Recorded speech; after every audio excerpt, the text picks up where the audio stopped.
This season of Survivor has already been getting on my nerves enough, and all of these tribe swaps and switches are definitely not helping out at all. I feel like it just makes this season a lot more difficult to follow, but I'll get to all of that in a minute. Before I really dive in, of course, I'm going to ask if you would please hit that subscribe button below if you have not already, and also please give this video a like as well. That really helps out with the algorithm and all that. Now, without further ado, let's begin. So like I was saying earlier, we're pretty much going to kick off this episode with yet another tribe swap. For what reason, I really don't know. I know Jeff gave some excuse about having equal teams or something like that, but honestly, I really just don't see the reason for it now. Whenever there are too many switches like that in a season, just from an audience's perspective, it really makes the game just that much more difficult to follow. Plus the fact that we went from 3 tribes to 2 tribes and then back to 3 again is just like complicating the game too much for me. And personally, as a YouTuber, I'm also tired of making all these damn tribe charts all the time too. So just in general, I wish they would have either just kept the 2 tribes that they already had set in stone and not changed anything, or just went ahead and merged everybody already. But alas, this is the game that we are given, so let's talk about how these new tribes break down now. So over on the new red tribe, we have Kristina, Alex, Nate, and Sophie. Now, right off the bat, it's pretty clear here that the original tribal lines are still very relevant in this game. For example, in this group, Nate is definitely the odd one out here since he has like nobody else from his original tribe to talk to. And this is just a pretty predictable result. I mean, we do see him try to really bond with people by pretty much lying and acting like he's not against them when he really is. So I don't know why. I definitely don't blame him for trying something. This definitely feels like it's just going to be a lost cause and that he will still be in a lot of trouble if this group ever does go to tribal together. Now, over here, there's also this Kristina versus Sophie thing that's kind of brewing in the background as well.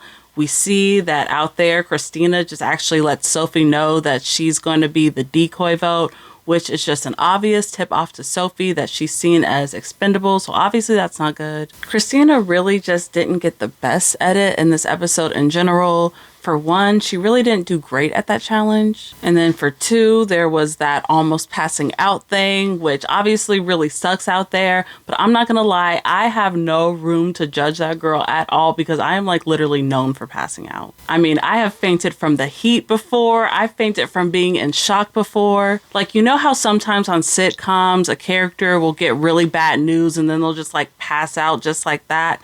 Yeah, that's literally been me. So hey, feel free to judge Kristina here if you want to, but I just know that I have no room to talk, okay? Meanwhile, over on the new blue tribe, we have Jawan, Steven, Shannon, and Sage. Now, over here, Steven seems to be the one who was on the outs because he is the only one from his original tribe. But we all know that Steven just has this like natural charisma that just oozes out of him. So we see him out there bonding and trying to like really work his social game. And that seems to really be effective with Jawan in particular. These guys are over there nerding out, just being very corny together, like very, very corny. So I'm cheesy too, man. I love that joke. I hope you're not lactose intolerant.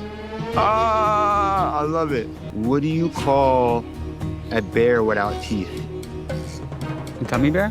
Damn. That was good. So this bond does seem like it's something that Steven does really need. But honestly, Jawan may need it more because it's kind of clear that he's been on the bottom like this entire time. I just don't think he knows that, you know? And also on this tribe, that little battle between Shannon and Sage is still raging on. But now Shannon is trying to be like all buddy-buddy with Sage and act like they're BFFs, even though she was just trying to throw that girl under the bus a few days ago. But let me tell you, Sage is not falling for any of that shit. She knows that Shannon is a fake-ass bitch. I mean, she doesn't say it, but we all know that's what she's thinking. Really, Sage just shined in this episode in general, like by far her best episode of the season. Because at first it was like she was getting this weird and kind of gross edit, but now she is like funny where she needs to be. She is sassy when she needs to be, and she's like serving all these shady looks all the time. Like, she's actually a really fun time to watch now. And now let's head on over to the yellow tribe, which has MC, Rizo, Sophie, and Savannah.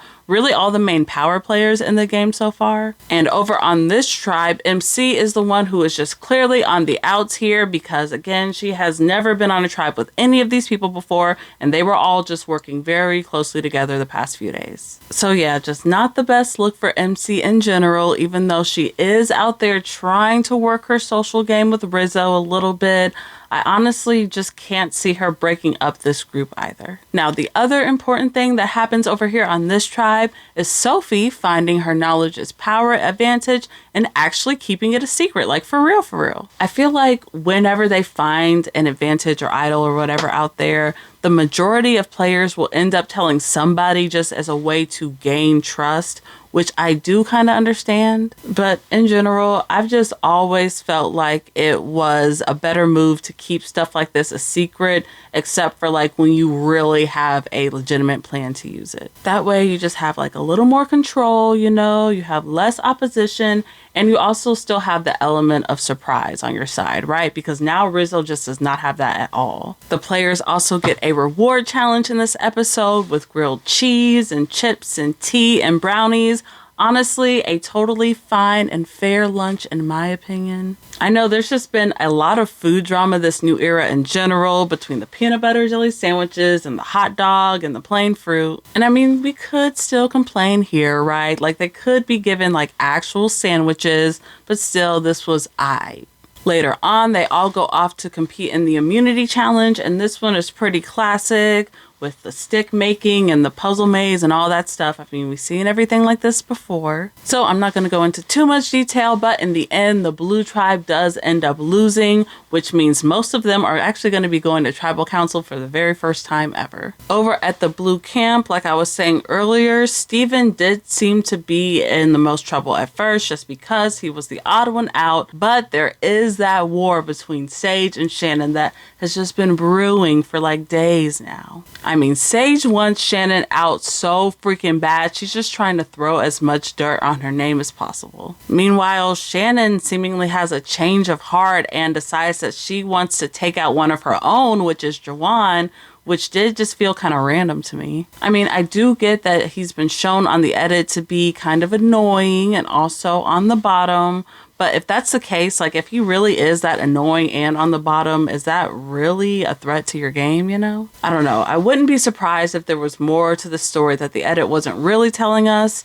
but right now it's just giving Jawan more of a reason to watch Shannon out too. Now, on the edit, we see that Jawan still isn't like completely down with this plan. He's really hesitant on turning on his old tribe still, which really just tells me that he has no idea just how on the bottom he really was. I don't know. Sometimes it kind of just gives that maybe Jawan doesn't have the most self-awareness, but then again, hey, that's just based on the edit that we're given. This tribal council itself is pretty standard, so nothing too crazy to write home about.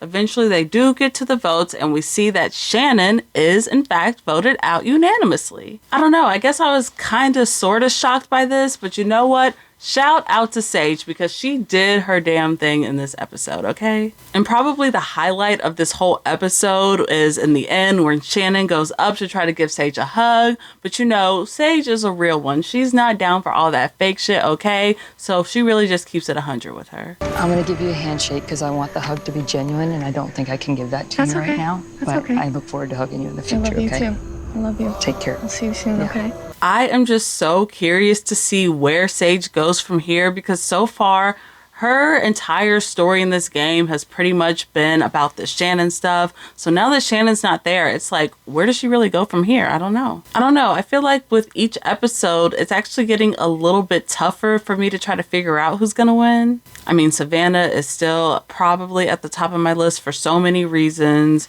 mainly her dominant edit and of course the fact that she's already on 50. But right behind her, it's like I still have to put Sophie because she's been like the main character of damn near the entire season so far. And you know what? I'm gonna go ahead and add MC back to my list, even though I kind of sort of took her off last week. I also just feel like she is still really highlighted in every single episode, especially since she hasn't really always been important to the story because she hasn't even gone to tribal yet. Like here in this episode, that scene of her talking to Rizo about his idol was ultimately very irrelevant, but they still made sure to show it anyway, you know? I don't know, it's just little things like that I like to look out for.